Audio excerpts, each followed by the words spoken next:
Hi, everyone. Thanks for joining us for another Blitz. Selection Sunday for the men ends up with one team from the state of Oklahoma in the field of 68, and that is Oral Roberts. Cowboys' first team out of the NCAA Tournament, John, many believe.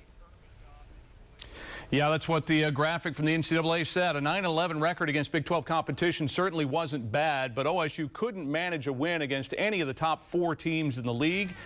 The good on the Cowboys' resume is sweeping Iowa State, Texas Tech, and OU, splitting with tournament teams TCU and West Virginia. The non-conference losses to Southern Illinois and Stillwater in November and to UCF a week later in the Bahamas in overtime definitely hurt.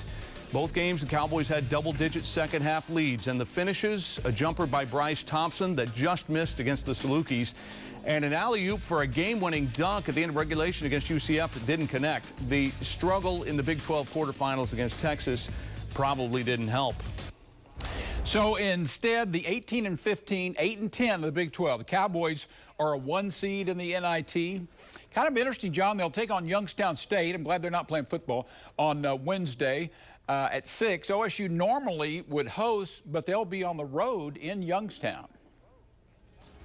Yes, it's a facilities issue and manpower issue to run the thing. Meanwhile, at the Mabee Center, a celebration Sunday for ORU.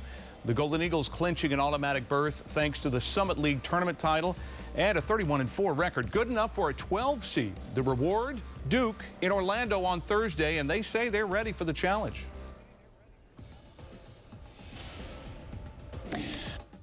I think it goes back to just the regular season we had, too. You know, we understood that we were going to get the best out of a lot of teams, and a lot of teams gave us their best shot. And, you know, whatever we could do to stop that and get a win is what we did. I think we're really looking forward to Thursday at whatever time they slot us to play. So there's a time to reflect on the season, but it's just, you know, the fire in my belly right now is, can I go watch this film?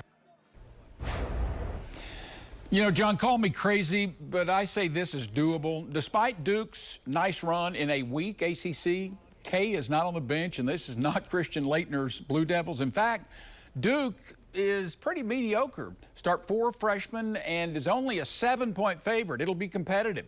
Started at number 7 preseason, but were on the road, ranked outside the top 50 in offensive efficiency. Meantime, ORU is back.